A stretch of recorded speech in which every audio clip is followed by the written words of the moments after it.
Hey guys, what's going on? Welcome back to the channel. Today we're talking about a film from 1987. It's a part of the horror movie scratch offs that I've been doing, and it's a film that I had never seen before.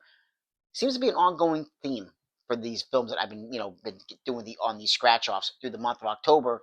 Half of them have been films I have not seen before, so that's pretty cool. Finally, having a reason to check out some of these classics.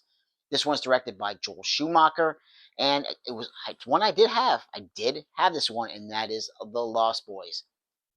Of course, I had the 4K. The 4K looks amazing, absolutely fantastic. It does have a Blu-ray as well, and the Blu-ray has all your special features on it. Now, here's a little card here, so you can Kiefer Sutherland right there. It's one of our vampires. And yeah, I mean, like I said, Kiefer Sutherland. We have Corey Haim. We have Corey Feldman. We have Jamie Gertz. We have Jason Patric. Really solid cast of actors and actresses in this film. Now, from 1987, how does it hold up? It holds up really, really well. Again, now I hadn't seen this one before, but there's other films from the 80s that I had never seen before that I went and watched. They just didn't hold up, guys. You could just tell. It just feels. You could tell the age. It shows its age. Where this one still feels kind of fresh, even though being that old, it still feels that fresh, and that is just a sign of a true classic. Now, this one does pop up as a comedy as well, a horror slash comedy. I think more of the comedy probably comes from the two Coreys, from Corey Feldman and from Corey Haim. I think that's where most of your comedy comes through, as well as the other young gentleman in the film. Him and Corey Feldman playing the Frog Brothers. But I think with the kids, that's where the comedy kind of comes through. But it's very subtle little comedy. Not like you're not gonna bust a gut laughing at this one. But basically, you have Jason Patric, you have Corey Haim and their mother. They're moving into this area in California where apparently there has been some vampire attacks. Now, of course, nobody's gonna believe there's vampires or anything like that. And of course, Jason Patric, he winds up running his name is Michael in the film, and he runs into Jamie Gertz. He sees her from afar, and he is just that's it. He is smitten by Jamie Gertz, who looks really really pretty in this film. She looks phenomenal in this film, and of course she is entangled with the group of vampires led by Kiefer Sutherland, who just does a great job playing David. He's a prick, and he just. But there's just something. Kiefer Sutherland can play that role. It's like I feel like he just play that role in his sleep. It seems like it just comes natural to him, and I think the vampires, when you finally see them as vampires, man, they look phenomenal. Absolutely, the special effects is still you cannot, just like when I was talking about with American Werewolf in London. You can't beat the special effects from the 80s.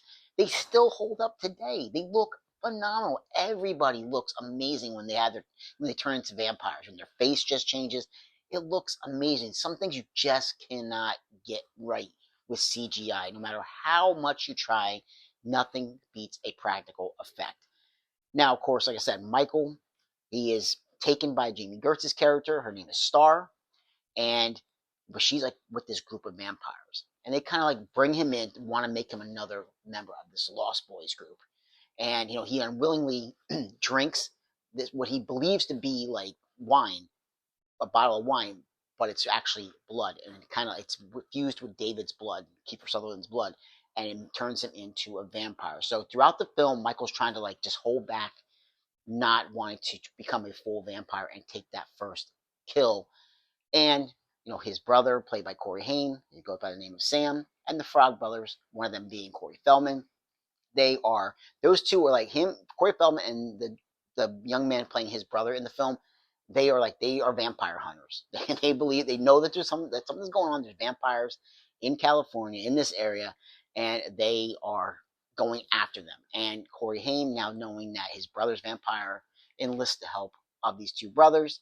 And again, it's fun. It feels almost like it has a Goonies Monster Squad type of feel to it.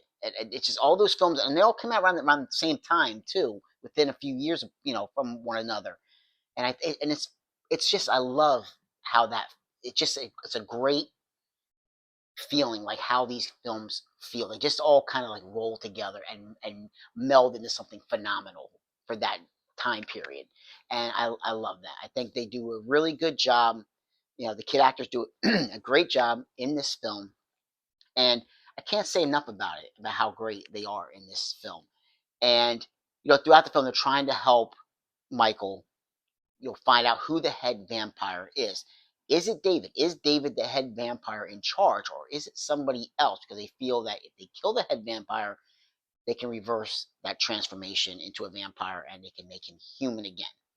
So, and Star, Jamie Gertz, she is also has held back from making that first kill. She's kind of like a vampire, but she's kind of like she hasn't not a full vampire yet.